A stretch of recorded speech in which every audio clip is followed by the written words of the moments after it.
sambutan dari Ustadz Rusli Malik selaku pembina Rumah Kajian Al-Quran Al-Baru, yang ketiga acara inti, dan keempat penutup.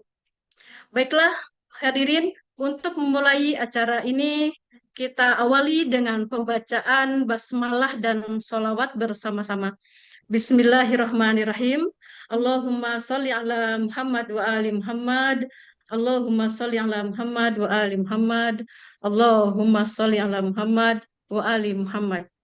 Auzubillah. Baiklah, untuk selanjutnya adalah sambutan dari Ustadz Muhammad Rusli Malik selaku pembina Rumah Kajian Al-Quran Al-Baru. Kepada Ustadz Rusli Malik dipersilahkan. Baik, terima kasih banyak. Bismillahirrahmanirrahim. Assalamualaikum warahmatullahi wabarakatuh. Waalaikumsalam. Waalaikumsalam warahmatullahi Alhamdulillah wa wabarakatuh. syukrillah wa la hawla wa la quwata illa billahil aliyil azim. Jemaah sekalian yang sama berbahagia, wabil khusus penceramah tamu kita pada malam hari ini, Ustadz Nur Jabir, dan moderator kita Andito. Juga kepada seluruh jamaah hadirin hadirat dari berbagai tempat dan negara. Acara kita pada malam hari ini karena berada di waktu yang sebetulnya sudah lewat seminggu lebih daripada Isra Mi'raj dan Yaumul Bita, dan sekaligus tinggal 2 atau 3 minggu lagi kita masuki bulan suci Ramadan. Jadi kita sekaligus jadikan acara ini sebagai peringatan Isra Mi'raj, Yaumul Bita, dan sekaligus menyambut bulan suci Ramadan. Karena saya kira ketiga-tiganya memang memiliki dimensi spiritual yang kuat. Oleh sebab itulah kita anggap itu temanya satu, sama. Dan karenanya kita menghadirkan Ustadz Nur Jabir yang banyak berbicara tentang masalah-masalah spiritual, transendental, dan semacamnya. Secara pribadi dan juga mewakili Rumah Kajian Al-Quran Al-Baru, mengucapkan terima kasih banyak kepada Ustadz Nur Jabir yang telah menyiapkan waktunya untuk hadir pada malam hari ini untuk berbagi dengan jemaah semuanya. Kemudian juga terima kasih kepada Andito yang telah bersedia untuk menjadi moderator kita pada malam hari ini.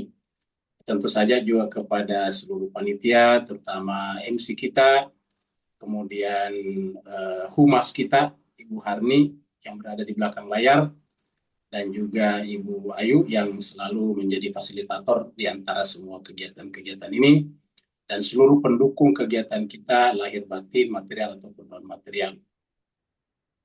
Kami mohon maaf tentu kalau seandainya di dalam acara kami ini ada kekurangan-kekurangan, dan kami menyampaikan bahwa Rumah Kajian Al-Quran Al-Baru ini adalah punya kegiatan untuk tafsir Al-Quran atau tadabbur dan tadarus dan tadabbur Al-Quran 3 kali seminggu, yaitu pada hari Senin malam seperti sekarang, kemudian Rabu malam, dan Jumat malam.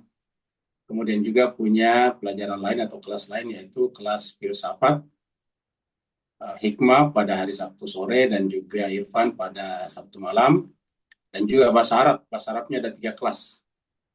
Hari Ahad pagi jam 9, Ahad malam jam 19.30, dan Selasa malam jam 19.30 juga. Yang ingin belajar bahasa Arab dasar, 19.30 malam pada hari Selasa. Kemudian ustazanya adalah yang MC kita pada malam hari ini.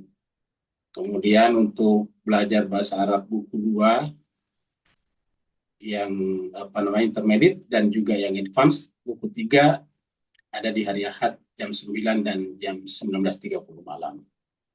Kemudian kami sampaikan kepada pembicara dan moderator bahwa jemaah kita di sini adalah berdatang dari berbagai tempat di Indonesia dan juga di negara tetangga kita. Ada dari Singapura, cukup banyak dari Singapura, dan juga dari Malaysia.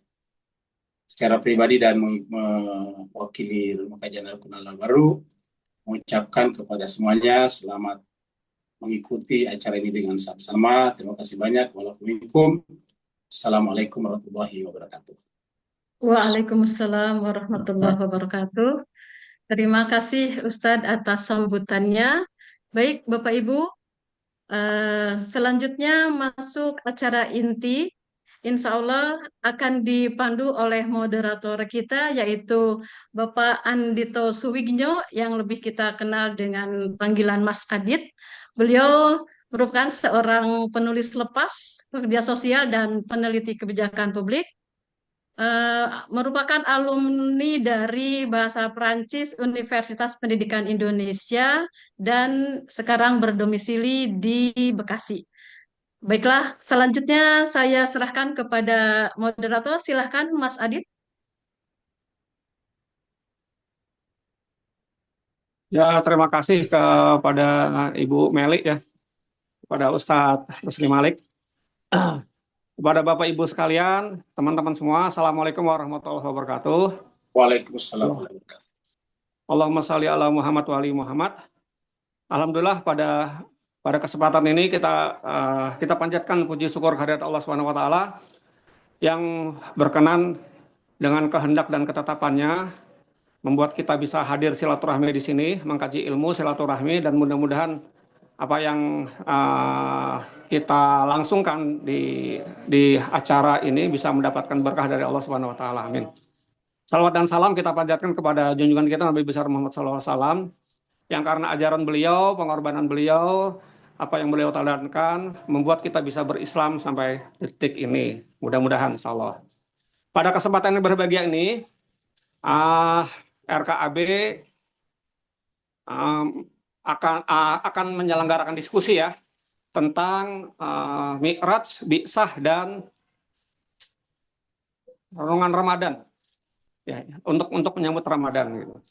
Nah, ada dari Isra Mi'raj itu memang secara tanggal sudah duluan ya kan, dan terus bisa juga sudah duluan. Ramadan belum datang. Tapi kalau misalnya Bapak Ibu sekalian bisa cermati, 3 poin dari Isra Mi'raj, Bi'sah, dan Ramadan itu mengacu pada satu figur yang utuh ya, yaitu Nabi Muhammad SAW.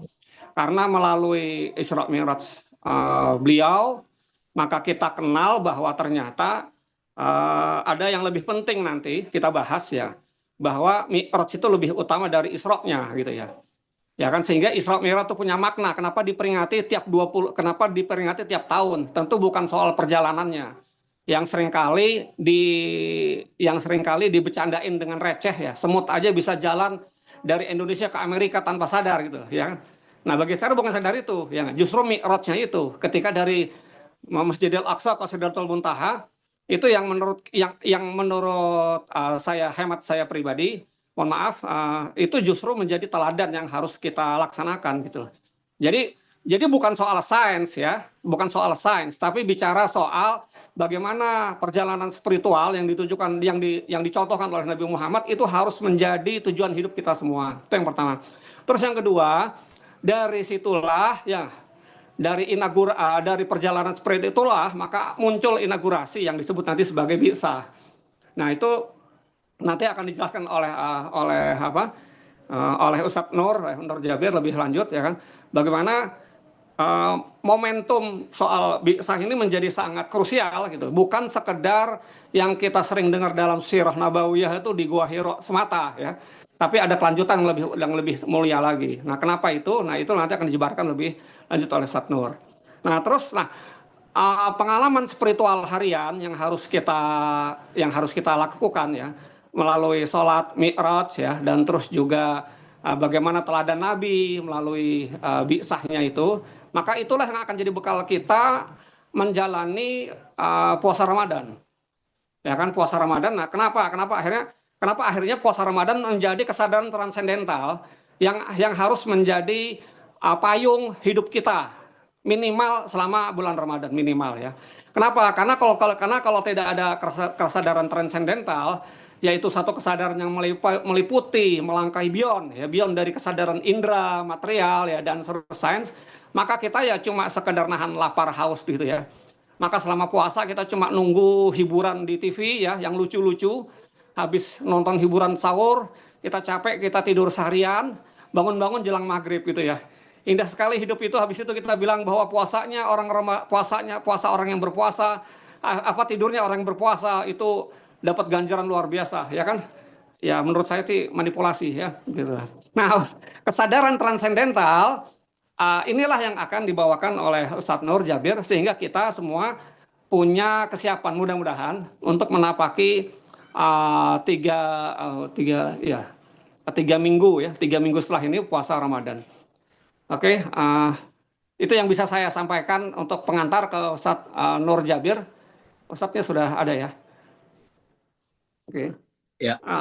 Ya, kalau tentang beliau, teman-teman Bapak Ibu sekalian tentu sudah paham ya.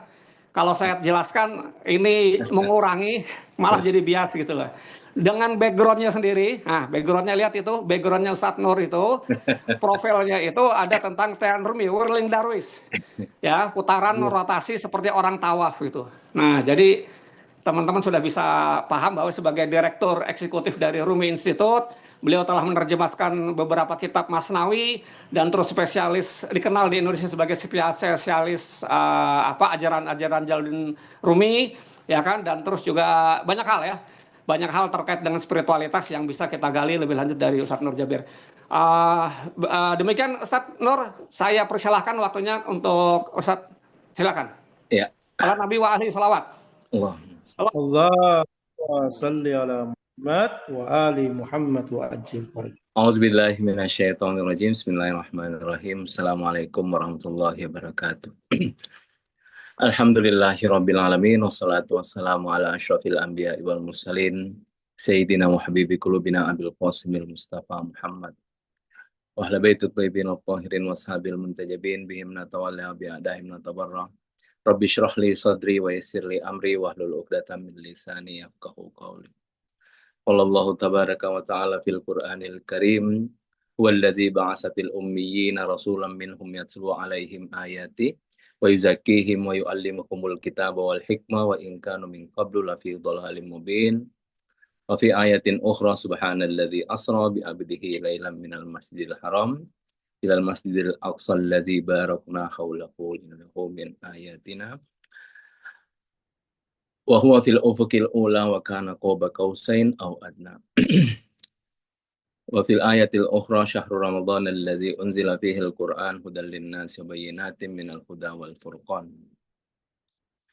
Alhamdulillah, segala puja dan puji syukur kehadirat Allah Subhanahu wa taala yang senantiasa memberikan kita nikmat taufik hidayah dan juga kesehatan, dan tak lupa pula kita kirimkan selawat dan taslim tujuan kita Nabi besar Muhammad sallallahu alaihi wasallam. Terima kasih banyak untuk kajian malam hari ini, terutama dua guru saya. Pertama, guru saya Ustadz Rusli Malik, sekaligus kakanda saya. Beliau senior luar biasa kami. Kami mahasiswa beliau udah selesai. Juga kakanda saya Mas Andito. Luar biasa bisa bertemu kembali di malam hari ini. Terima kasih banyak juga teman-teman sekalian, Bapak Ibu sekalian. Bahagia sekali bisa berjumpa untuk sama-sama sharing dan diskusi tentang 3 wujud pertemuan Isra Mi'raj, Bi'sa dan Ramadan dalam wujud Rasulullah Sallallahu Alaihi Wasallam. Dan ada pertanyaan penting terkait dengan kenabian, dan ini yang terus kenapa kita mesti menyelenggarakan setiap tahun ya, tentang entah itu dalam konteks Bi'sa, entah itu dalam konteks Isra-nya adalah pertama pertanyaannya adalah bagaimana Nabi tahu kalau dirinya seorang Nabi? Karena ibaratnya kalau kita diterima di suatu perusahaan, kita biasanya diundang datang perusahaan, lalu kemudian mandat kerja kita itu kita terima langsung dari perusahaan tersebut. Nah, begitu juga sebenarnya dengan seorang nabi. Jadi kalau pertanyaan paling pentingnya adalah dari mana Nabi tahu bahwa dia seorang nabi, adalah tidak lain beliau naik ke atas menjemput wahyu, selain wahyu itu diturunkan. Jadi ada 2 hal yang selalu beriringan, baik itu dalam semua pembahasan, apalagi khusus dalam pembahasan qada dan qadar dan seterusnya, free will dan determinis, bahwa 2 hal yang senantiasa terhubung, yakni satu sisi dari Tuhan dan satu sisi dari manusia. Seorang nabi tidak mungkin menjadi nabi tanpa usaha dari nabi, ya. Itulah filosofi kenapa dalam Al-Quran disebutkan huwallazi ba'atsa fil ummiyina rasulan. Nanti kita jelaskan tentang ummi, tetapi yang disitulah kemuliaan Nabi, bahwa dengan usahanya sendiri beliau mendapatkan derajat kenabian.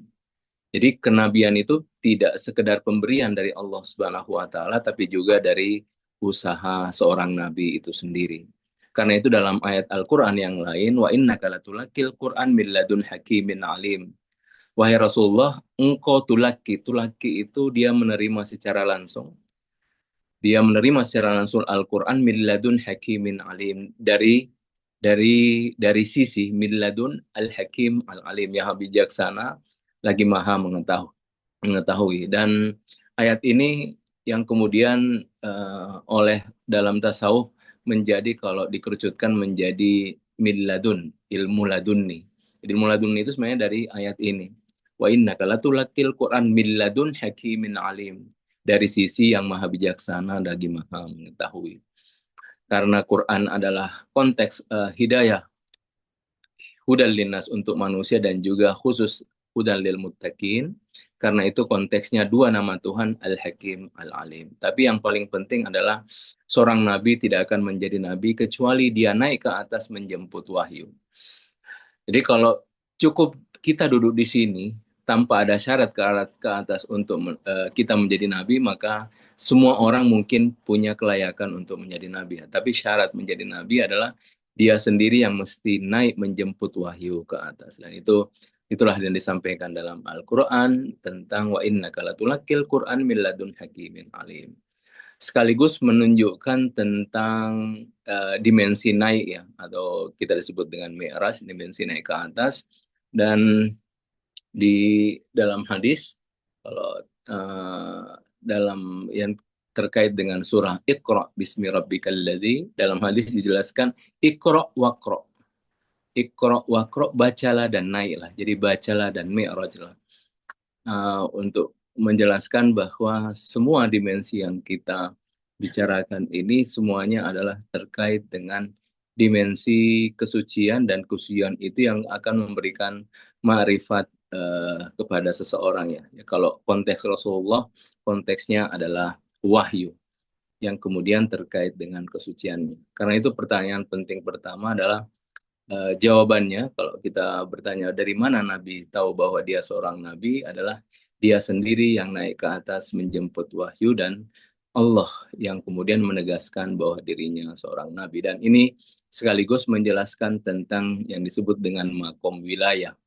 Makom wilayah adalah makom kedekatan seseorang kepada Allah Subhanahu wa taala. Dan kedekatan itu tidak lain adalah kemampuan seseorang dengan perjalanan suluknya untuk naik ke atas, lalu kemudian dia diberikan makom wilayah dari Allah Subhanahu wa taala. Sehingga setiap nabi itu pasti memiliki makom wilayah, dan makom wilayah itu adalah dia sendiri yang naik ke atas menjemput makom wilayah tersebut.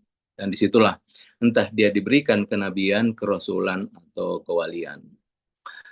Dan ini juga kenapa pentingnya untuk senantiasa setiap tahunnya kita menyelenggarakan konteks saya, karena akhir-akhir ini manusia modern merasa cukup terhadap dirinya. Jadi dengan perkembangan pengetahuan yang luar biasa, ini mereka merasa cukup bahwa kita tidak perlu lagi Quran, tidak perlu lagi hadis, tidak perlu lagi ma'rifat. Manusia bisa mengatur dirinya sendiri.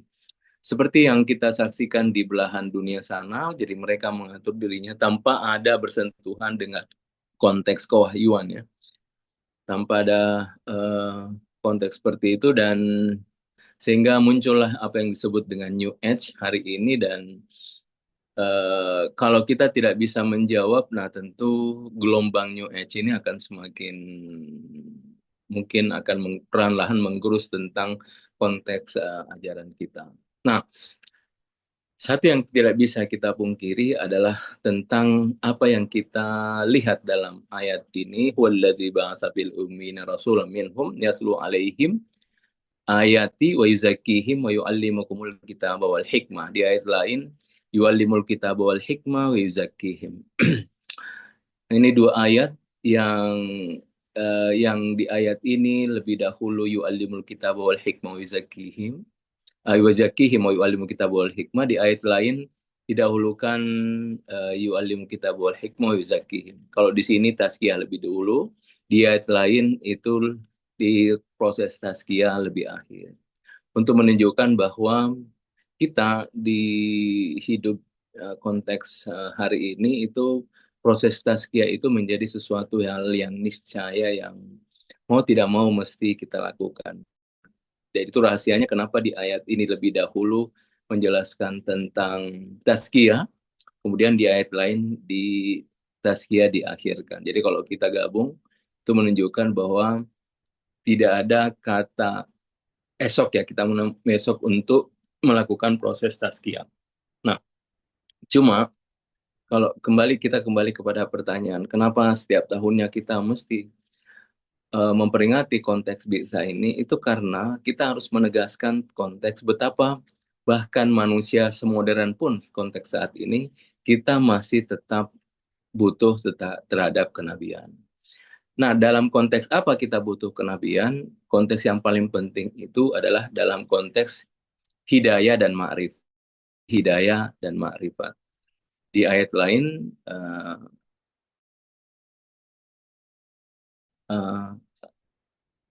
salah satu hikmah kenapa itu yang kita tidak mungkin mencapai dalam kurun waktu yang sangat pendek ini. Jadi dengan akal manusia tidak mungkin manusia sampai ke sana ya, sampai kepada apa yang Rasulullah dapatkan di sana. Baik itu dalam konteks syariat maupun dalam konteks ma'rifat. Tapi intinya adalah dalam konteks ma'rifat. Nah, ma'rifat ini dan proses hidayah ini adalah sesuatu yang kita butuhkan sampai hari ini. Jadi jangan sampai kita berpikir karena Nabi sudah tidak ada gitu, dan misalnya konteks hari ini tidak ada lagi yang senantiasa memberikan petunjuk kepada kita, tetapi kita harus menyadari kalau kita dalam sholat, kita tidak pernah berhenti membaca ihdinas siratal mustaqim. Jadi tunjukkanlah kepada kami jalan yang lurus. Jadi ihdina dari kata hidayah juga. Itu kita senantiasa memohon kepada Allah Subhanahu wa taala untuk ditunjukkan jalan lurus ya, ihdinas siratal mustaqim, untuk menunjukkan bahwa kita senantiasa butuh konteks hidayah. Nah, manusia modern hari ini sudah merasa cukup terhadap dirinya, tidak butuh lagi sesuatu. Tapi ini yang mesti perlu senantiasa ditegaskan terhadap diri kita, bahwa ini tidak mungkin terekam dalam konteks apapun ya. Yang kok dalam Al-Quran, kalian tidak akan pernah bisa mengetahuinya, kecuali kemudian ini diajarkan oleh Nabi kepada kita. Karena itulah konteks kenabian ini senantiasa kita butuhkan dan sampai kapanpun terus kita butuhkan. Jadi kalau ada orang yang hari ini merasa cukup dengan dirinya, itu tidak lain adalah dalam konteks ruang di luar ma'rifat ya. Entah itu dalam wilayah material atau dalam wilayah psikologi. Tapi wilayah yang paling batin, yang terkait dengan dimensi ruhania, itu tidak mungkin kita raih kecuali terhubung dengan dimensi ma'rifat dan hidayah dari Allah Subhanahu wa taala. Karena itulah kita senantiasa butuh terhadap konteks kenabian, khususnya dalam pemaknaan hidayah dan ma'rifat, dan karena itu pula kita senantiasa memperingati setiap tahunnya sebagai satu bentuk penegasan bahwa sampai kapanpun kita senantiasa butuh konteks hidayah dan ma'rifat, dan itulah yang kita selalu ucapkan dalam sholat kita, ihdinas siratal mustaqim. Bahkan dalam sholat pun kita masih meminta hidayah kepada Allah Subhanahu wa taala. Dan ini tentu ada hubungannya dengan konteks kenabian. Karena itulah perlu ditegaskan. Dan tentu kita juga tidak punya alasan untuk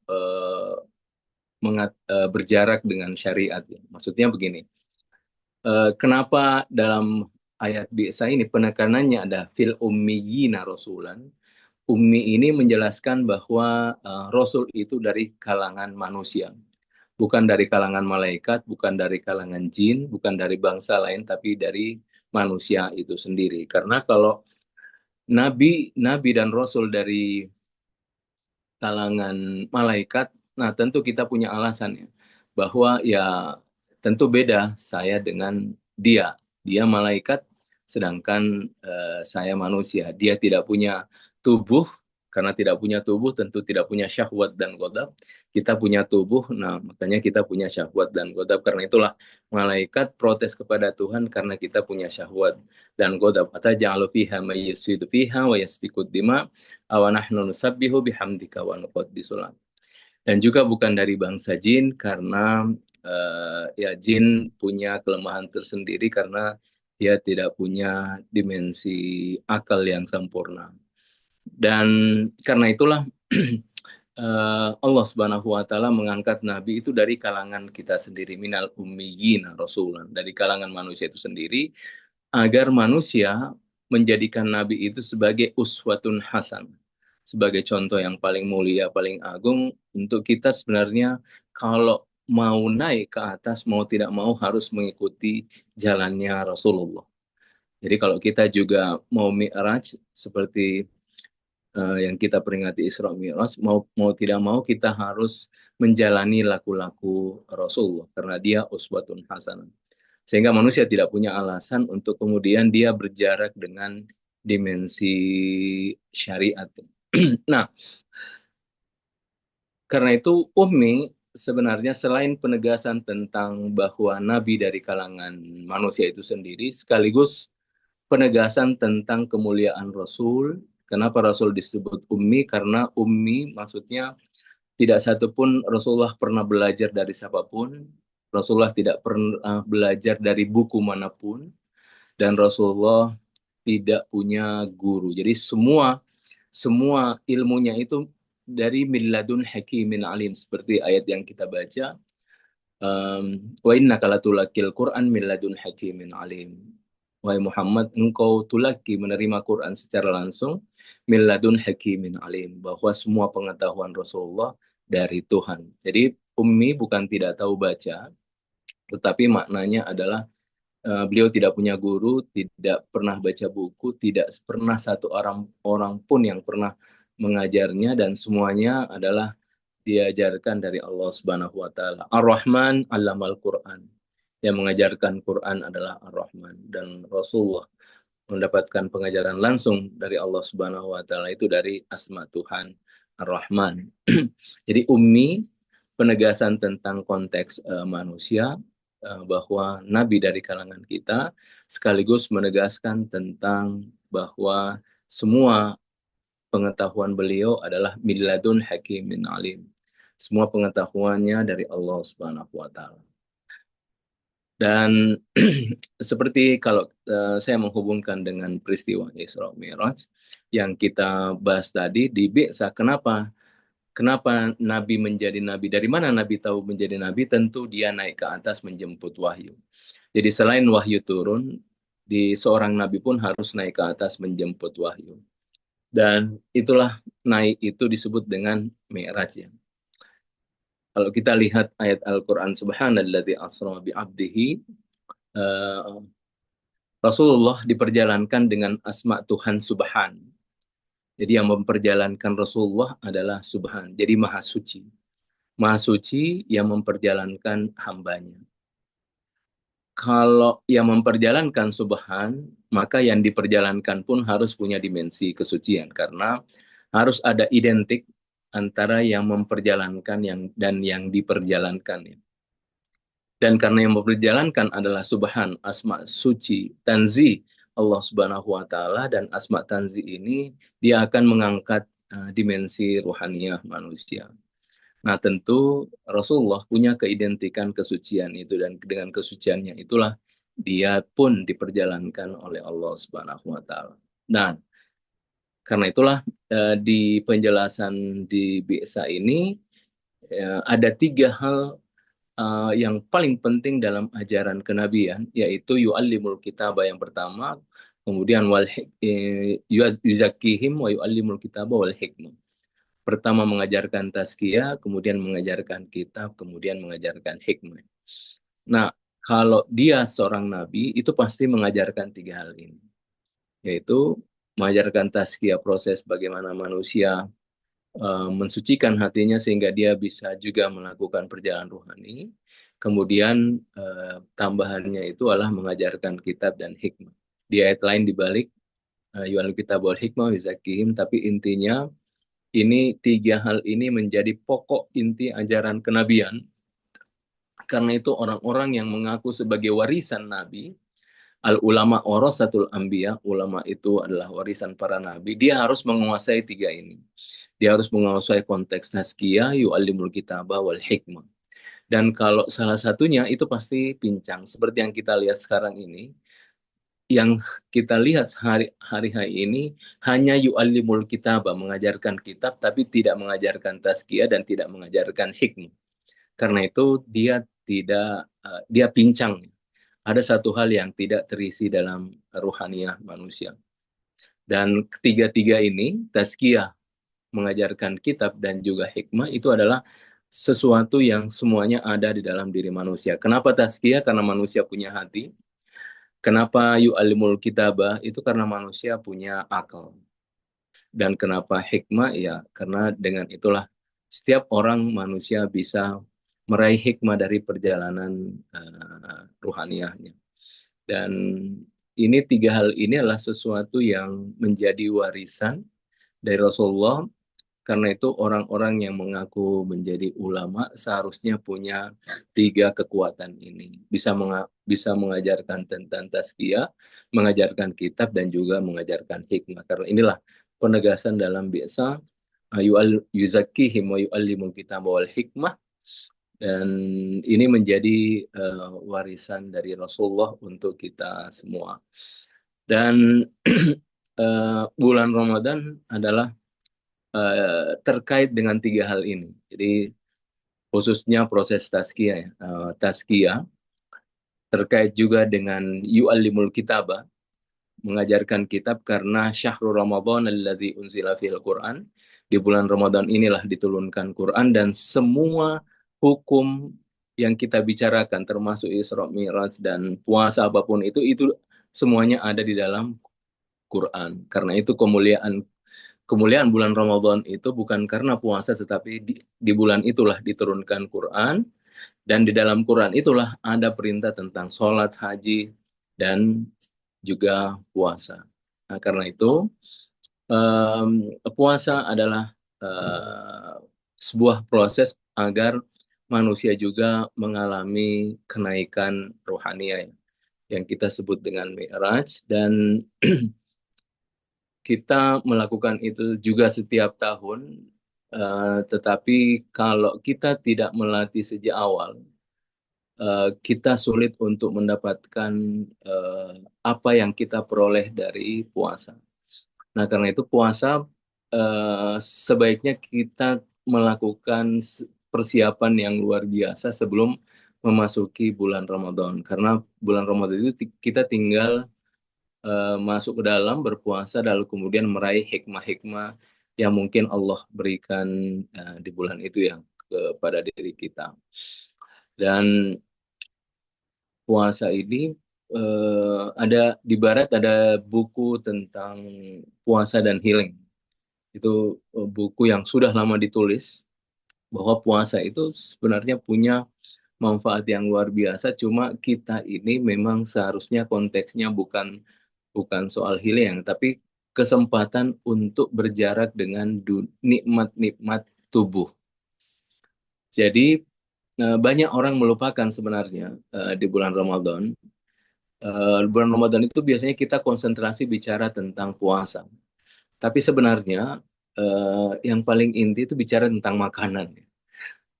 Karena kalau kita perhatikan puasa itu kan menahan makan, jadi menahan dari subuh sampai malam. Nah, untuk apa menahan makan itu? Agar ruh kita punya makanan rohania. Ruh kita bisa mencicipi makanan rohania. Ini ada hadis yang indah yang menjelaskan bahwa para malaikat itu makanannya adalah tasbih, minumannya adalah takdis, kan. Jadi para malaikat itu makanannya adalah tasbih, minumannya adalah takdis. Itu diambil dari ayat Al-Qur'an. Nahnu nusabbihu bihamdika wa nuqaddisu lak. Jadi ketika dia menjelaskan posisi dia kepada Tuhan bahwa dia layak menjadi khalifah, dia menjelaskan nahnu nusabbihu bihamdika wa nuqaddisu lak. Kami senantiasa bertasbih dan memujimu dan bertakdis. Dan makanya dalam hadis dijelaskan malaikat itu makanannya adalah tasbih, minumannya adalah takdis. Bahwa zikir yang kita sebut zikir, tasbih, dan takdis itu sebenarnya makanan ruhania. Nah, cuma kita selalu lupa kalau kita bicara konteks makanan. Yang kita anggap makan itu biasanya hanya objek yang kita makan. Itu yang kita anggap makanan. Tapi kalau dalam ranah sofistik, makanan itu adalah sesuatu yang kita masukkan dalam tubuh hingga sesuatu itu menjadi bagian dari diri. Jadi makanan itu adalah sesuatu yang kita masukkan dalam tubuh hingga sesuatu itu menjadi bagian dari diri kita. Bisa kalau materi dia bisa menjadi darah merah, darah putih, menjadi kulit, menjadi kuku, menjadi rambut, itu semuanya. Dia dari apa yang kita makan kemudian berubah menjadi bagian dari diri. Nah, begitupun sebenarnya kalau kita senantiasa memberikan makanan-makanan rohania, maka semua yang kita makan itu akan terlihat dari sifat-sifat kita. Jadi kalau kita senantiasa zikir, lalu kemudian zikir itu menjadi bagian dari diri, maka sifat-sifat ilahi dalam diri itu akan nampak. Makanya ada disebut wirid warid. Dari wirid-wirid itu senantiasa kita wirid lalu kemudian menjadi warid, sesuatu yang masuk ke dalam diri sehingga menjadi bagian dari diri. Jadi puasa sebenarnya karena kita sudah puasa bertahun-tahun ya, seharusnya puasanya naik level. Nah, kalau selalu urusan cuma seperti itu, nah harusnya sudah bisa merasakan makanan rohani sehingga kita bisa betul-betul berjarak dengan nikmat-nikmat materi di bulan Ramadan khususnya. Jadi amal-amal ibadah itu ringan untuk kita lakukan karena kita sudah mencicipi makanan rohani dan sekaligus menjadi indikasi bahwa cara untuk melihat apakah kita ini suka untuk ibadah atau tidak itu kita bisa lihat dari rasa yang kita miliki. Dan kalau kita bisa memahami nikmat-nikmat ruhani, insya Allah kita dengan mudah mengamalkan amalan-amalan yang ada di bulan Ramadan yang luar biasa banyak ya. Tapi karena khusyuk datang, khidmat datang, maka semua itu akan terasa nikmat. Jadi bukan lagi menjadi beban, bukan lagi menjadi satu ini ya kayak makanya dalam kenapa disebut syariat itu taklif itu memang itu makna secara bahasa itu beban ya, karena tubuh materi itu tidak suka dengan hal-hal yang seperti itu. Tubuh materi itu selalu suka tentang nikmat-nikmat materi. Jadi tubuh kita hanya senang kepada nikmat-nikmat tubuh.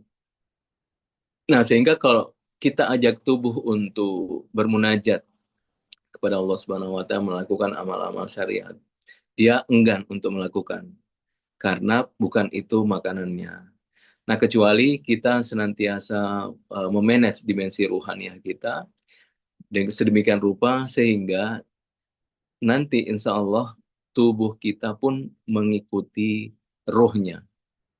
Jadi, disinilah akan terjadi mi'raj. Jadi, kalau kita pahami mi'raj itu adalah kenaikan, tubuh pun akan mengikuti dimensi ruhania. Kalau sebelumnya mungkin terbalik. Jadi kalau kita setelah kecenderungannya lebih banyak kepada materi, ruh kita akan mengikuti materi. Itulah yang membuat kita malas beribadah karena memang ruh kita lebih senang mengikuti dimensi tubuh karena tubuh itu nikmatnya ya nikmat materi. Nah, tapi kalau perlahan-lahan ruh sudah mencicipi nikmat-nikmat ruhania, insya Allah perlahan tubuh pun akan mengikuti ruhnya. Dan kalau tubuh sudah berhasil mengikuti ruhnya, itulah yang disebut dengan ya Tuhan nafsul mutmainnah irji'i ila rabbiki radiyatan mardiyah. Jadi kalau dimensi tubuh sudah tenang mengikuti dimensi ruh, dia tidak malas-malas lagi, dia sudah merasa tenang, tidak merasa terbebani lagi mengikut ruh. Nah, dia berarti sudah sampai ke nafsul mutmainnah, dia akan naik ke atas mengikuti dimensi ruhaniah.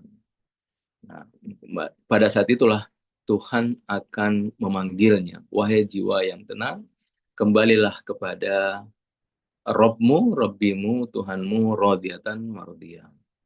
Dan ya, jadi ketiga hal ini memang dalam diri kenabian sangat terhubung satu sama lain.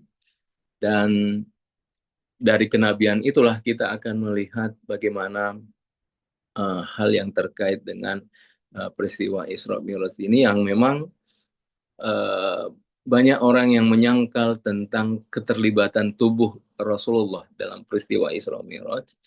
Padahal kalau dalam hadis peristiwa Isra Mi'raj Rasulullah itu sebenarnya terjadi ratusan kali. Ada yang dalam hadis menjelaskan 128 kali, ada yang mengatakan 129 kali, tetapi yang paling agung, peristiwa Isra Mi'raj yang paling agung, inilah yang diabadikan dalam Al-Quran. Jadi yang satu ini yang Quran abadikan, karena inilah perjalanan paling agung Rasulullah di antara Isra Mi'raj beliau yang ada. Jadi Isra Mi'raj itu bukan cuma terjadi sekali, tetapi ratusan kali khusus kepada Rasulullah. Makanya dalam konteks naik, jadi kalau dalam konteks naik ada hadis as-sholatu mi'rajul mu'min. Sholat itu mi'rajnya orang-orang mukmin. Nah, cuma yang kita lupakan bahwa kita tidak mungkin mi'raj itu kalau tubuh tidak terlibat. Jadi kalau tubuh tidak ikut naik, maka kita sulit untuk melakukan mi'raj. Seperti Rasulullah minal masjidil haram ilal masjidil aqsa alladzi barakna haulahu, itu pasti dimensi materinya ikut. Kenapa? Karena tadi tubuhnya sudah mencicipi dimensi ruhaniah Rasulullah.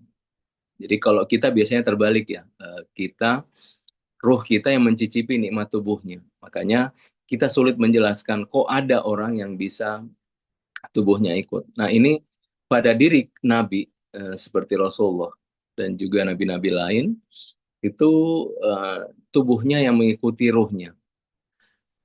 Dalam ayat Al-Quran, falyanzuril insanu ila ta'ami, lihatlah manusia itu pada apa yang dimakannya. Jadi itu sangat bergantung kepada apa yang kita makan. Jadi apa yang kita makan, itulah sebenarnya kesadaran kita. Nah, para nabi ini seperti malaikat, makanannya adalah tasbih, minumannya adalah takdis. Nah, tentu materinya pun itu lembut, halus, sehingga bisa naik ke atas, menyertai mi'rajnya. Nah, tentu tidak mesti seperti yang apa yang terjadi pada Rasulullah, minimal seperti ini, minimal seperti bahwa kita bisa memanage dimensi tubuh kita. Jadi kalau ada pertanyaan kenapa sampai hari ini kita masih melakukan syariat, karena syariat itulah cara ruh mendidik, cara ruh menyempurna dengan mendidik tubuhnya. Jadi saya ulangi, kenapa sampai saat ini kita masih melakukan syariat? Karena begitulah ruh kita menyempurna itu dengan mendidik tubuhnya. Jadi coba perhatikan, semua syariat melibatkan tubuh ya. Kita sholat ada gerakan, mulai takbir akhiri salam. Kita haji apalagi, itu hampir semuanya fisik. Wudhu juga melibatkan tubuh. Semua syariat melibatkan tubuh, hanya satu yang tidak melibatkan tubuh, yaitu zikir hati. Tapi selain itu semuanya melibatkan tubuh kita untuk menegaskan bahwa dengan syariat itulah ruh kita akan menyempurna. Jadi ruh kita menyempurna dengan mendidik tubuhnya. Bagaimana ruh mendidik tubuhnya? Itu adalah dalam melakukan amal-amal syariat. Karena itu dalam hadis dijelaskan asy-syariah ya riyadhah. Syariat itulah adalah riyadhah. Syariat itulah kita berlatih, kita latihan, dan dengan syariat itulah ruh akan mengalami kesempurnaan. Nah, cuma kita tidak pernah tafakur terhadap syariat-syariat kita. Karena kita tidak pernah terfakur, ya kita hanya memahami syariat itu urusannya pahala, halal haram, dan seterusnya. Kita kurang menjalani syariat itu seperti dalam hadis asy-syariah ya riyadhah. Bahwa syariat itulah sebenarnya jalan menuju Allah Subhanahu wa taala. Makanya ketika ulama ditanya kamu suluknya bagaimana? Bilang, ya semua syariat itu suluk.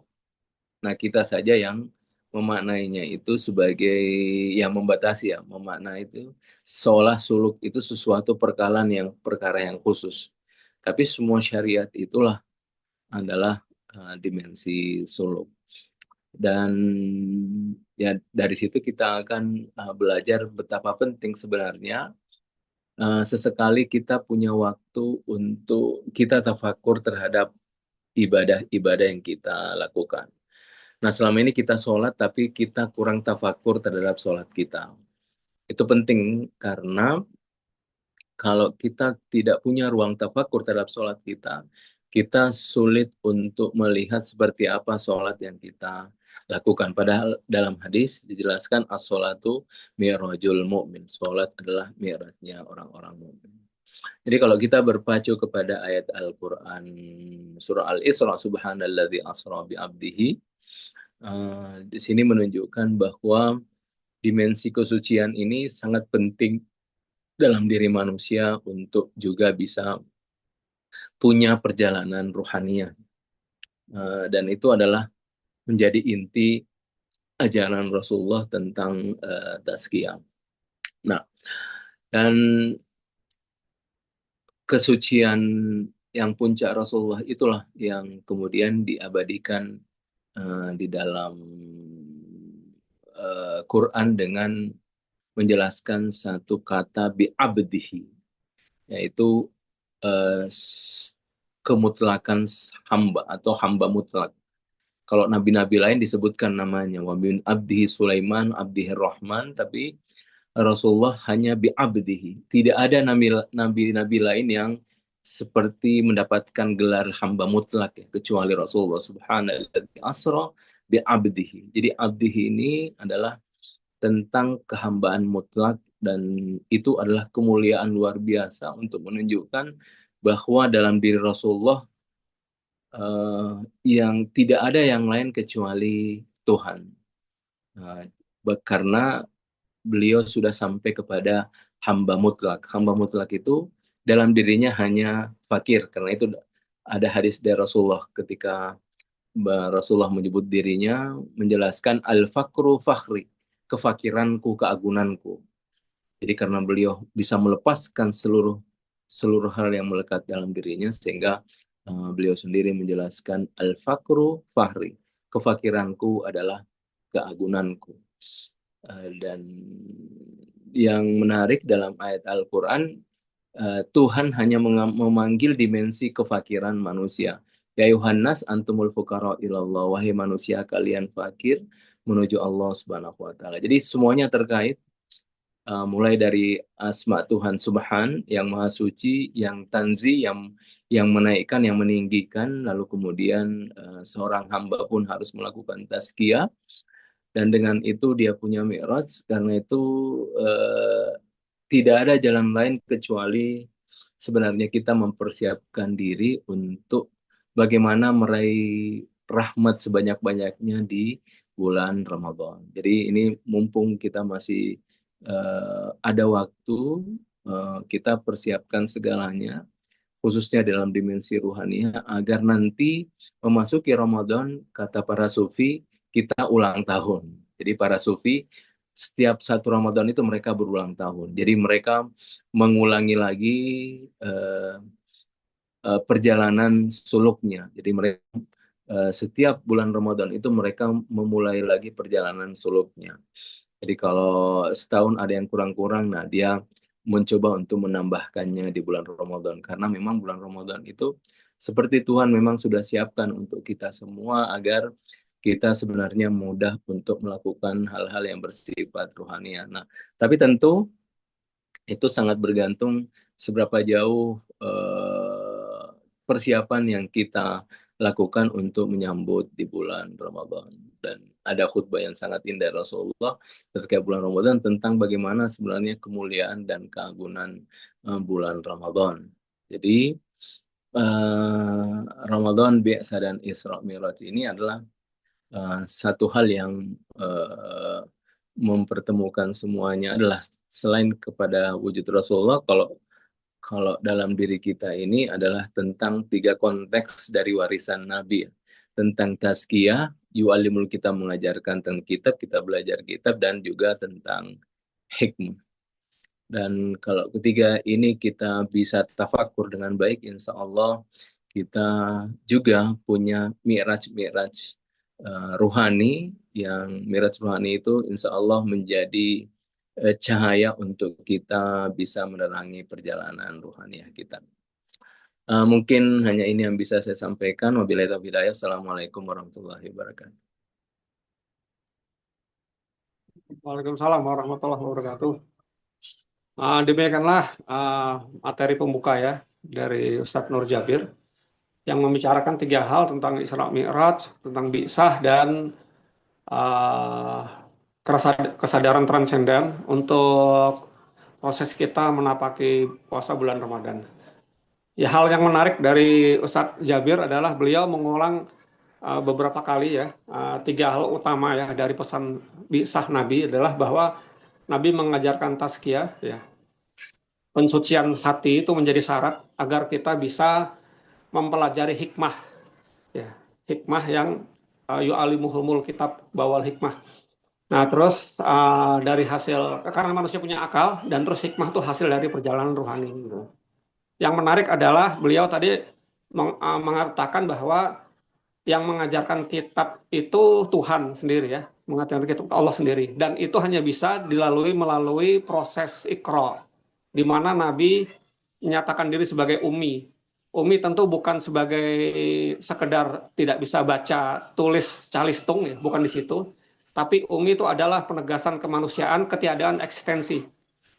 Perasaan kehampaan dari pengetahuan dan eksistensi, sehingga Nabi memposisikan diri sebagai gelas kosong yang siap diisi oleh ilmu-ilmu dari Tuhan, dari Allah Subhanahu wa Ta'ala. Nah, dari situ hikmah itu muncul. Nah, bagaimana? Nah, agar hikmah itu muncul, maka tubuh itu harus disterilkan dari segala nafsu kebinatangan, kemelekatan, dengan cara adalah diisi ruh itu ya, dengan makanan ruh ya, dengan makanan rohani gitu. Karena nanti ruh itulah yang akan menyetir tubuh, bukan sebaliknya. Tubuh menyetir ruh, bukan seperti itu. Nah, sehingga agar tubuh bisa disetir ruh, maka kita harus melaksanakan syariat. Nah, syariat itu sebagai sesuatu yang mesti, karena Ustadz Nur tadi menekankan betapa pentingnya syariat ya di tengah gelombang New Age ya, gelombang agnostisme saat ini ya, yang dimana banyak generasi muda tidak peduli lagi pada agama ya, pada Tuhan. Mereka cukup bicara ya pokoknya ini masalah akal sehat saja, ya kan, seperti stoik gitu loh, ya kan, pokoknya kita yang mengatur. Akal itu yang pikiran kita yang mengatur gitu. Nah, tapi Ustadz Nur mengatakan syarat untuk suluk orang yang salik mengaku ingin menuju Tuhan itu wajibnya saat menjalankan syariat. Seperti seperti yang pernah dalam hadis itu, ketika Nabi melaksanakan banyak ibadah, salah seorang istrinya menyatakan, "Ya Rasulullah, kenapa engkau masih melaksanakan sholat padahal engkau kan telah tersucikan oleh Tuhan?" Terus kata Rasulullah, "Apakah aku tidak boleh menjadi orang yang bersyukur?" gitu. Jadi suluk itu menjadi syarat, harus dilalui melalui syariat, dan syariat itu sebetulnya adalah tanda kita syukur kepada Allah. Oke, masih ada waktu panjang, setengah jam. Teknisnya gimana ya? Bagusnya kita kumpulin atau tiap nanya aja langsung jawab ya. Ya, takut nanti lupa, takut nanti salah salah konteks itu. Jadi silahkan bisa langsung, bisa raise hand atau untuk mungkin di mana tulis di notes ini di obrolan, silahkan kita buka. Assalamualaikum Ustaz. Ya, silahkan Pak Pak Nur ya. Pak Nur Ya, juga saya silahkan. dari Ya, Singapura, silakan. Pak. Oh ya, silakan Pak Nur dari Singapura, silakan. Bismillahirrahmanirrahim. Allahumma shalli ala Muhammad wa ali Muhammad ajil wa ala baik Ustaz. Astagfirullahalazim, astagfirullahalazim.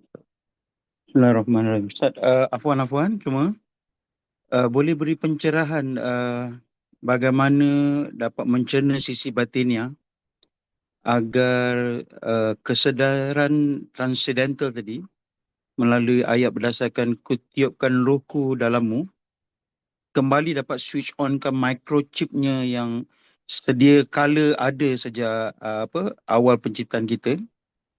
Lantas dalam topik hari ini Muhammad Zahir kita tadi dapat Isra, lalu Mi'raj kembali untuk temu Ahmad dan menyatu di makam Hamid tadi Ustaz. Sehingga Kaaba Qausaini atau Adna dalam kabu dalam kita kembali menyaksikan la maujuda ilallah. Di puncak malam Lailatul Qadar tu Ustaz. Sehingga kita tidak tersibuk kepada selain daripada dia. Barakallahu fi afwan semua mauzibatin.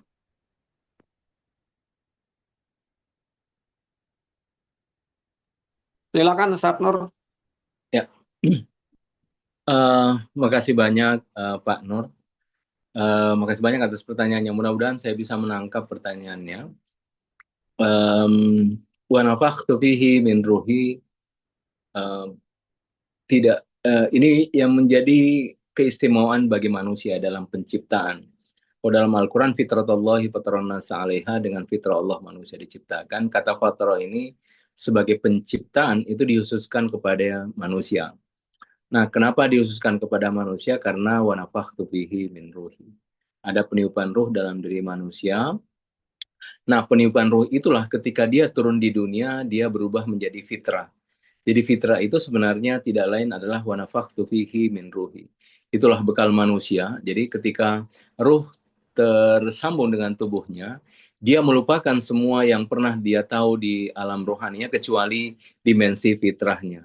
Dengan fitrah itulah dia berjalan kembali untuk kembali mengingat apa yang pernah dia tahu di alam rohania.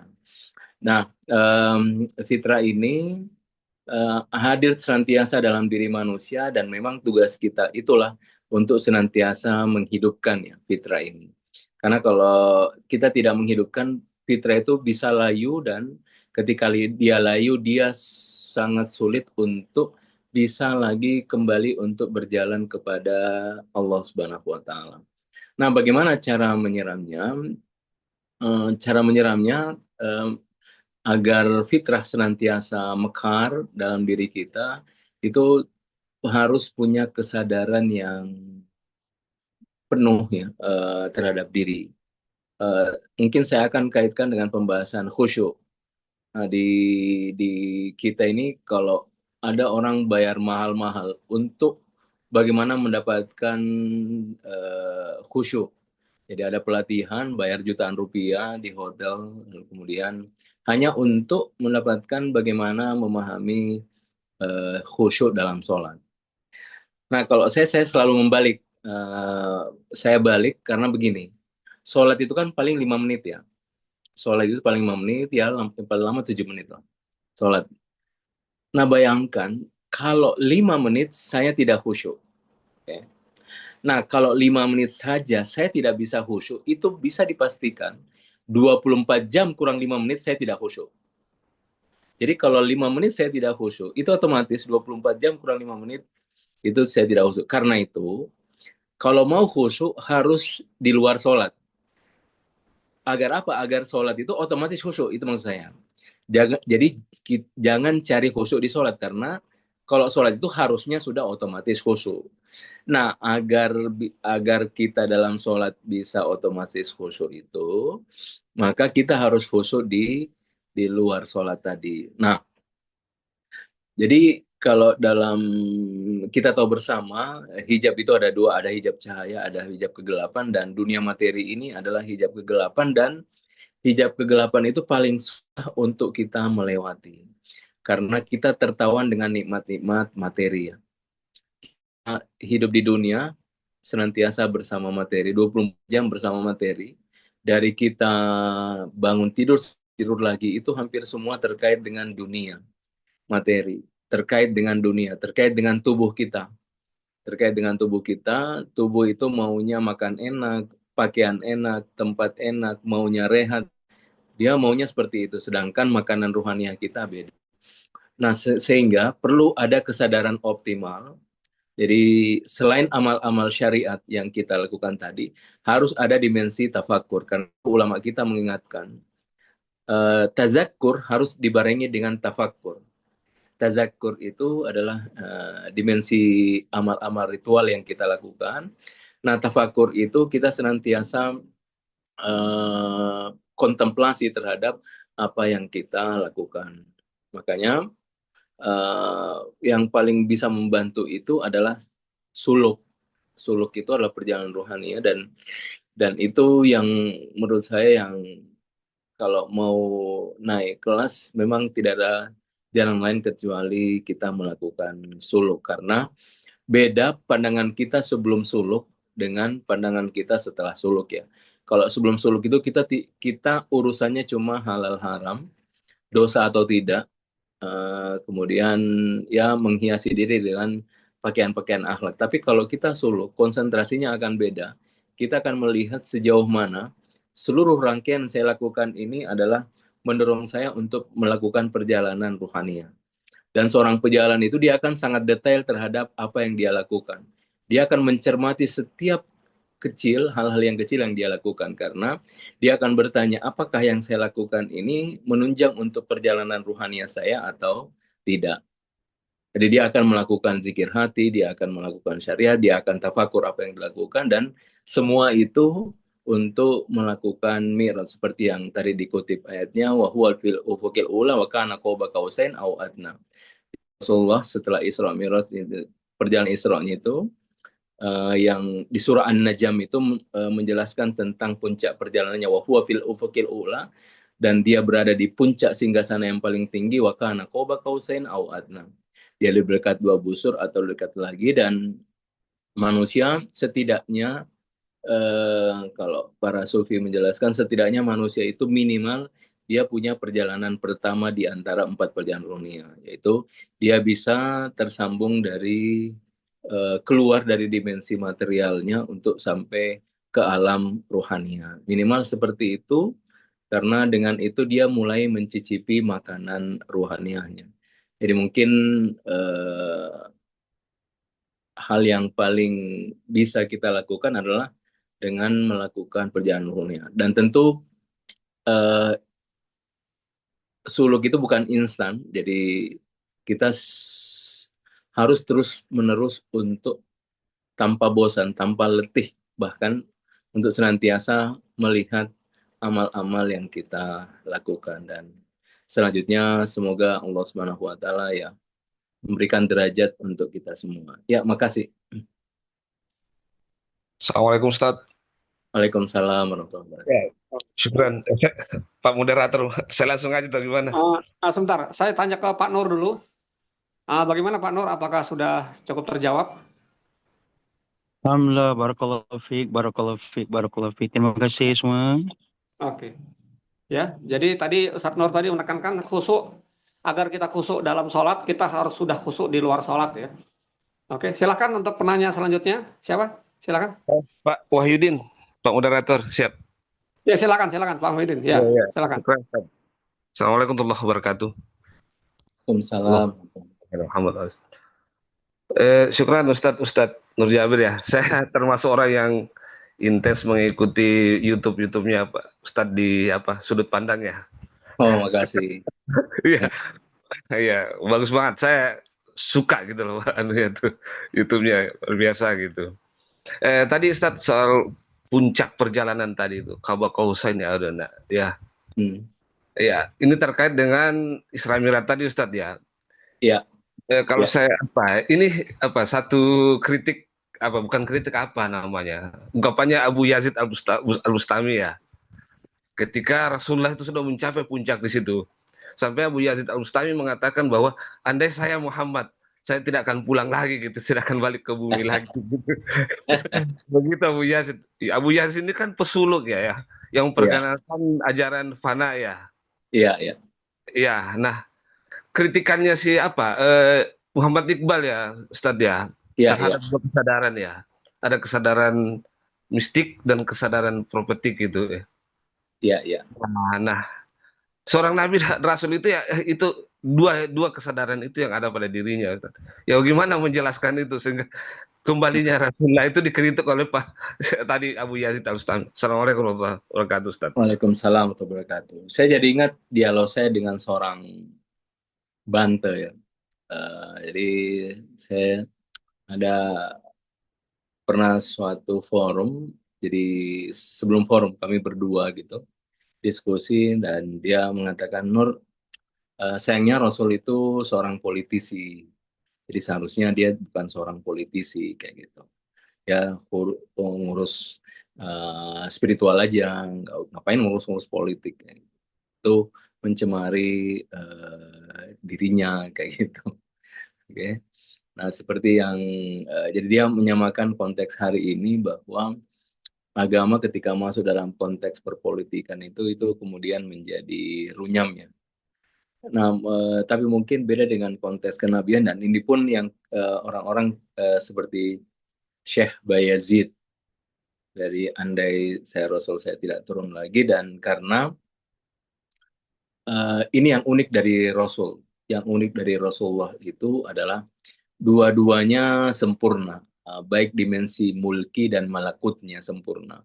Dimensi mulki itu adalah dimensi dunia tubuhnya, dan juga malakutnya, dimensi langitnya, dua-duanya sempurna. Jadi sehingga kedua tugasnya itu adalah beliau jalani di dunia ini. Sebagaimana para nabi itu dialah yang paling terdepan dalam persoalan mencerahkan dimensi masyarakat sosial. Dia paling terdepan menyuarakan tentang keadilan, paling terdepan dalam berbicara tentang konteks kebenaran, keadilan dan seterusnya. Nah, jadi kalau yang dipahami turun itu hanya sekedar menikmati dunia, nah tentu tidak demikian. Seorang nabi tentu mereka sudah selesai dengan urusan dunianya ya. Dan tidak mungkin menjadi seorang nabi kalau masih belum beres dunianya. Tapi karena beliau sudah mentalak dunia itu, sehingga dunia mengikuti dirinya kemanapun dia pergi, karena itu kalau beliau turunnya itu bukan lagi dalam konteks dunia dalam pemaknaan nikmat dunia, tapi seperti 4 perjalanan rohani. Karena dia sudah fil ufukil ula wa kana qaba qausain aw adna, karena dia sudah sampai di puncak yang paling tinggi fil ufukil ula wa kana qaba qausain aw adna, sehingga kalau turun itu membawa semangat itu, membawa spirit itu, membawa dimensi itu. Makanya dari Tuhan menuju Tuhan bersama makhluk, itu perjalanan keempat kan. Perjalanan keempat adalah perjalanan dari Tuhan, dari makhluk menuju makhluk bersama Tuhan. Jadi bagaimana kemudian orang-orang dunia ini diangkat lagi ke atas. Jadi siklusnya innalillahi wa inna ilaihi rajiun. Kalau kita urusan personal, tapi bagi Nabi itu sudah innalillahi wa inna ilaihi rajiunnya sudah urusan sosial. Karena dia sudah menjalani 4 perjalanan ruhania. Nah, makanya perjalanan keempat dari 4 perjalanan ruhania dari Tuhan dari makhluk menuju makhluk bersama Tuhan itu adalah perjalanan kenabian dan kerasulan. Dan kalau beliau orang Rasul, tentu dia harus apa yang dia dapatkan dari makom wilayah, nubuah dan risalahnya, dia harus turun ke bawah, dia sebarkan kepada umat. Seperti itu. Nah, makanya justru seorang Rasul itu wajib seperti itu. Karena dia kan sami'na wa ta'na kepada Tuhan ya. Ya, beliau karena utusan dari Allah Subhanahu wa taala, dia sami'na wa ata'na kepada Allah Subhanahu wa taala, dan ya dia diperintahkan untuk menyebarkan makom wilayah nubuah risalahnya itu kepada umat. Nah, makanya kalau turun itu bukan turun dalam konteks menikmati dunia, tetapi melakukan perjalanan 4 perjalanan perjalanan keempat dari 4 perjalanan ruhaniyat, dari makhluk menuju makhluk bersama Tuhan. Ya, makasih Pak. Waalaikumsalam. Ada yang mau nanggapi dulu? Yang penanya sebelumnya? Kalau enggak, Assalamualaikum. Ustaz tadi menekankan ya bahwa kalau mau ngikuti Nabi, itu siklus hidup itu sudah jelas. Innalillahi wa inna ilaihi rajiun. Ya. Silakan itu tadi yang raise hand Ibu Yasani Melda. Ya, terima kasih. Assalamualaikum Ya. warahmatullahi wabarakatuh. Pak Ustadz, selamat malam Waalaikumsalam semuanya. warahmatullahi wabarakatuh. Iya, Pak Ustadz. Tadi tertarik tentang kefakiran, Pak Ustadz. Kalau kefakiran itu kan tetap ada dimensi jasmani dan rohaniah. Jadi pada saat disebut kefakiran itu tolak ukurnya, misalnya untuk ukuran dunia itu income yang per tahun yang nantinya akan berhubungan dengan zakat. Kalau untuk tolak ukurnya kefakiran di konsep rohaniahnya itu pada konsep tazkiyah, mikraj, dan makrifatnya seperti apa ya Pak Ustadz? Terima kasih Pak Ustadz. Assalamualaikum warahmatullahi wabarakatuh. Waalaikumsalam warahmatullahi wabarakatuh. Terima kasih pertanyaannya. Bang Andito, saya langsung jawab atau gimana? Iya, langsung Ustaz, langsung silakan. Ya. Nah, konteks fakir ini disebut dengan fakir eksistensial. Nah, apa fakir eksistensial? Di hatinya tidak ada lagi kecuali Tuhan. Itu disebut dengan fakir eksistensial. Jadi, apa yang dia miliki tidak melekat di hatinya. Itu intinya. Jadi, apa yang dia miliki tidak melekat di hatinya. Nah, jadi fakir itu bukan dalam konteks, bukan soal punya tidak punya. Tetapi seberapa jauh apa yang ada dalam genggamannya itu melekat di hatinya. Nah, cuma dari pengalaman hidup kita, kalau sesuatu sudah dalam genggaman di genggaman tangan kita itu biasanya melekat di hati ya. Biasanya kalau kita genggam itu sulit untuk kita lepas dalam persoalan itu. Nah, makanya kenapa kita perlu melakukan suluk tadi agar perlahan-lahan apa yang kita genggam, yang kita nikmati, yang ada dalam diri kita itu perlahan-lahan tidak melekat di dalam diri kita. Nah, sehingga ada kaidahnya dalam Al-Quran, sehingga dia tidak bahagia atas apa yang datang dalam dirinya dan tidak bersedih ketika apa yang pergi darinya. Kan? Jadi dia tidak bahagia atas apa yang datang padanya dan tidak bersedih atas apa yang hilang darinya. Itu makom yang luar biasa disebut makom fakir. Makom fakir seperti itu sebenarnya. Jadi apa yang dia genggam tidak melekat di hati. Sehingga datangnya tidak bahagia, perginya juga tidak bersedih. Nah, itu ukurannya. Jadi bukan soal memiliki tidak memiliki, tapi soal seberapa jauh yang kita genggam kita miliki itu melekat di hati kita. Nah, cuma biasanya pengalaman kita kalau kita genggam biasanya berkesan di hati kayak gitu. Nah, di situ perlunya kita melakukan perjalanan ruhaniah seperti itu. Ya, makasih. Terima kasih banyak Pak Ustadz. Sama-sama. Oke. Jadi kefakiran rohani itu melepaskan kemelekatan satu ya? Iya, betul. Ya, oke. Detachment. Oke, silakan Pak Daswa. Sudah ngangkat tangan? Ya. Assalamualaikum Ustaz. Waalaikumsalam warahmatullahi wabarakatuh. Assalamualaikum Ustaz. Waalaikumsalam warahmatullahi wabarakatuh. Afwan, Ana tertarik tadi perihal bahwa kalau seandainya rohani sudah bisa mengendalikan materi itu akan ikut untuk rohani. Jadi kita mudah beribadah. Nah, salah satu untuk meningkatkan rohani mungkin tadi dipaparkan syariat kan. Awalnya syariat harus kuat, syariat harus dijalankan. Nah, Ana mungkin dan dipastikan bahwa salah satu yang bisa meningkatkan rohani adalah makanan, ya makanan yang halal, baik itu makanannya ataupun caranya ataupun bagaimana kita makan. Nah, berhal dengan makanan, anak justru teringat atau mendengar bahwa syariat mengatakan bahwa kalau seandainya kita makan di luar, dan tidak yakin, tidak apa istilahnya, tidak melihat bahwa itu makanannya, misalnya kalau seandainya motongnya tidak dengan yang halal, motongnya halal dan kemudian tidak bersentuhan dengan hal-hal najis, itu dihukumi halal. Nah, yang menjadi problematika seringkali kita makan di luar.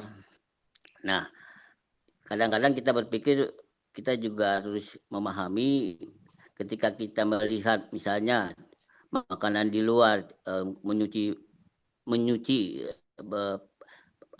tempat makanan dengan cara gakur, tidak dengan syariat gitu. Jadi akhirnya kita punya kesimpulan, atau mungkin dia tidak paham tentang najis, sehingga kita punya kesimpulan bahwa itu kemungkinan besar itu bisa bersentuhan dengan najis. Akhirnya kita punya pandangan tidak makan untuk apa? Untuk supaya meningkatkan rohani. Nah, yang saya pertanyakan, bagaimana dengan syarat itu, bahwa kalau memang tidak jelas dengan tidak lihat dengan mata, itu dihukumi halal. Nah, bagaimana tanggapan Anda, Ustaz? Syukran. Terima kasih banyak. Ya, terima kasih banyak pertanyaannya, dan ya memang salah satu dalam hukum fikih itu disebut ihtiyat ya. Ihtiyat itu maksudnya kita harus hati-hati melihat seperti apa yang kita makan dan selanjutnya.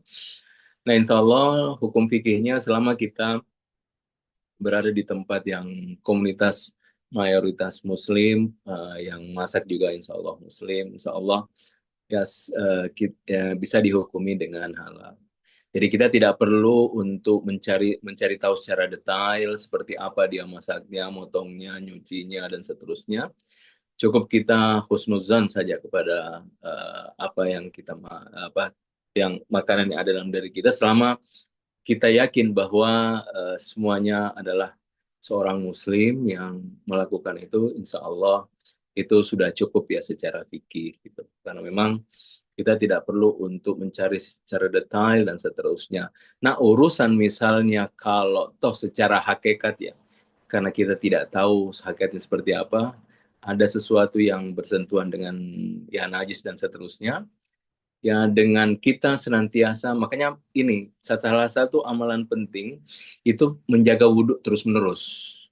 Itu sangat ditekankan ulama kita. Kalau bisa wudhu jangan lepas, untuk menjaga konteks kesucian tadi, dan wudhu itu salah satu fungsinya adalah punya dimensi kesucian. Kan kenapa kita menjaga makanan? Agar kita berhati-hati agar konteks kesucian dalam diri itu tetap terjaga. Nah, makanya salah satu yang sangat dianjurkan adalah bagaimana kita senantiasa wudhunya itu tidak putus, sehingga hal-hal yang seperti itu insya Allah Allah Subhanahu wa Ta'ala menjaga diri kita. Jadi kita akan menjadi orang yang diperjalankan. Jadi kalau kita bahas tadi surat Subhanalladzi asra bi abdihi, konteksnya Nabi itu diperjalankan. Nah, mungkin kita ini awal-awalnya berjalan dengan sendirinya. Tapi ketika kita punya kapasitas, Tuhan melihat kita ada kesungguhan, insya Allah bagian dari orang-orang yang diperjalankan. Beda orang yang berjalan sendirinya beda dengan orang yang diperjalankan. Kalau Tuhan yang memperjalankan, Tuhan sendiri yang akan menjaga seluruh konteks itu. Makanya kita harus senantiasa bersungguh-sungguh dalam perjalanan rohani. Insya Allah Tuhan akan mengilhamkan dalam diri kita untuk mengunjungi tempat-tempat yang memang sesuai dengan sisi rohani kita. Ya, makasih. Syukran. Oke, jadi nasihat buat kita semua, jaga wudhu ya, supaya nggak ribet di tempat umum. Oke, sebelum kita masuk ke Ibu Dina Aditya, bisa jawab ringkas nggak? Saat ini ada beberapa pertanyaan di grup itu. dari Pak Nur, Nabi mi'raj dengan Buraq tuh apa ya gitu. Nah, Buraq itu Jawab ringkas saja ya. sebenarnya tubuh kita sendiri. Jadi tadi kan kita mengatakan bahwa ruh menyempurna dengan mendidik tubuhnya. Nah, karena itu tubuh ini adalah kendaraan. Kapan dia menjadi kendaraan? Ketika tubuh mengikuti ruhnya. Nah, itulah Buraq sebenarnya. Itulah Buraq. Setiap orang itu ada Buraqnya. Apa Buraqnya? Tubuh kita sendiri. Oke. Jadi bukan seperti yang di mitologi hewan dengan berbagai enggak ya? Oke. Bukan. Oke, siap. Nah, terus ini Sat, sholat 50 waktu jadi 5 kali itu gimana Sat? Ringkasnya Sat. Nggak mengerti saya, maksudnya? Kan dalam kisah Isra Mi'raj itu kan saat Iya, ada nego gitu loh. Nah, kalau saya memahami karena Rasulullah naik ke langit dan setiap langit itu ada nabinya. Ya. Nah, ketika beliau masuk ke langit misalnya pertama, kedua itu kan ada nabinya. Nabinya itu mengabarkan kalau saya syariatnya begini. Naik lagi bertemu dengan nabi ini, dia mengabarkan saya syariatnya begini. Jadi bukan naik turun kalau saya. Tapi yang ada yang benar adalah setiap beliau naik ke atas karena setiap langit ada nabinya. Nah, nabi yang di langit itu mengabarkan kepada Rasulullah. Kalau saya syariatnya segini. Kalau saya syariatnya jumlahnya segini. Nah, bukan naik turun ya. Oke. Makasih. Jadi lebih pada tahap-tahap itu ya, makom kenabian itu Sat ya? Iya, betul. Oke. Iya. Dan lagian juga agak unik Sat ya, Nabi yang taat perintah seorang hamba, Abdullah, kok bisa masih mau dinego-nego ya? Oke. Ada pertanyaan Sat dari Ibu Dina Aditya. Ditulis dia tadi nanya penjelasan Rumi tentang Isra Mi'raj itu di kitab mana ya gitu ya? Itu banyak banget. Ada di Masnawi, ada di Ghazal, dan lebih banyak menafsirkan tentang sholat sih. Karena Rumi berbicara tentang konteks manusia ya. Tapi ketika masuk ayat Al-Quran Subhanalladzi asra, dia punya takwil sendiri. Itu dia ada di Masnawi. Ada Masnawi, ada di Ghazal. Boleh dibacakan satu, Ustaz? Nah, saya harus searching itu. Saya sambil nyari ya. Mudah-mudahan saya dapat. Saya nggak persiapkan. Ya. Kak, nih kalau masih dikejar nih sama Ibu Dinanya, ya udah Sat, nanti setelah acara diposting di grup RKAB. Siap. Oke, ada waktu masih sisa 5 menitan. Siapa yang mau nanya terakhir? Silakan. Saya boleh? Ya, silakan. Silakan, Bu. Assalamualaikum warahmatullahi wabarakatuh. Saya Sinta. Salam. Mbak Assalamualaikum, Sinta, Ustaz. apa kabar? Salam. Baik. Tadi yang Ustadz bilang tuh yang apa sih namanya itu, yang kalau kita menerima sesuatu jadi tidak tidak dibawa ke hati. Iya. Nah, jadi itu sama atau beda dengan kezuhudan. Terima kasih. Ya. Nah, zuhud itu sebenarnya punya makomnya sendiri ya. Jadi kadang yang disebut zuhud itu adalah, bagaimana seseorang itu berjarak dari dunia materinya. Itu disebut dengan zuhud. Nah, itu zuhud di tahap awal. Nah, kemudian zuhud dalam konteks lain ialah dia tidak lagi menyisakan apapun dalam hatinya kecuali Tuhan. Nah, itu zuhud di tingkat yang paling tinggi. Nah, khusus fakir ini, makna zuhudnya itu yang tadi. Dalam hatinya itu dia berusaha agar dalam hatinya itu hanya Tuhan. Nah, itu terkait dengan konteks yang ada dalam hatinya itu hanya Tuhan. Jadi kalau dikaitkan dengan memiliki dan tidak memiliki ya, nah hubungannya di sana nanti. Jadi zuhud bukan dalam konteks mengambil jarak dari dunia, tetapi maknanya adalah dia berusaha bagaimana di hatinya itu hanya Allah Subhanahu wa Ta'ala. Jadi yang mengisi singgasana hatinya itu hanya Ilah. Ya, Mbak. Ya, baik, terima kasih Ustaz. Sama-sama. Oke.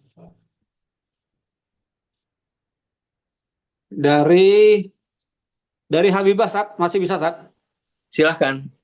Hikmah apa yang bisa diambil dari perjalanan Nabi Muhammad ke Al-Aqsa sebelum ke langit? Hikmah dari Isra, Sat. Dari Masjidil Haram ke Masjidil Aqsa, Sat. Apa, Sat, kira-kira? Jadi ini sebenarnya saya ada sedikit cacatan. Jadi kalau Masjidil Haram itu tempat yang di dalamnya diharam-haramkan hal yang dibolehkan tempat lainnya. Nah, secara batin, ia adalah hati manusia sempurna yang pada hakikatnya merupakan rumah Allah yang paling agung. Yang di dalamnya diharamkan secara mutlak segala bentuk perhatian. Itu konteks Masjidil Haramnya. Kemudian Masjidil Aqsa, yaitu rumah yang makmur, abadi, dan azali. Wujud mutlak yang memancar dan meluas ke seluruh penampakan. Nah, insya Allah saya bagikan ya. Ini takwil-takwil yang disebut dengan apa yang disebut dengan Masjidil Haram, Masjidil Aqsa. Tadi mau bahas sebenarnya cuma kepanjangan kalau bahas itu. Cukup itu aja. Ya, nanti saya bagikan ininya. Berarti ada dua makna Isra Mi'raj dari Mekah ke Palestina. Juga ada makna batin ya. Iya. Jadi ada mana batinnya. Ini yang saya siapkan ini mana batinnya. Oke, dari keharaman ke kesucian gitu, Sat ya? Iya, betul. Betul. Ya. Satu kali lagi deh pertanyaan. Ayo, silakan Bapak Ibu.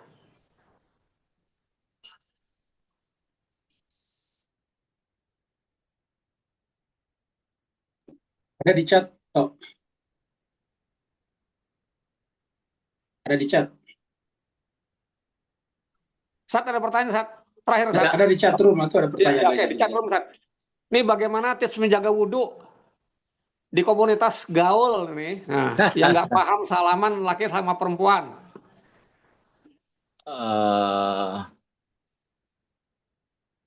Ini nggak pakai cipika-cipiki, salaman doang. Ya nggak apa-apa sih. Nggak apa-apa sih. Nggak apa-apa ya? Iya. Oke. Iya. Konteksnya wudhunya tetap. Oke. Ya oke. Demikian mungkin Pak Irwan ya. Cukup ya Pak Irwan ya.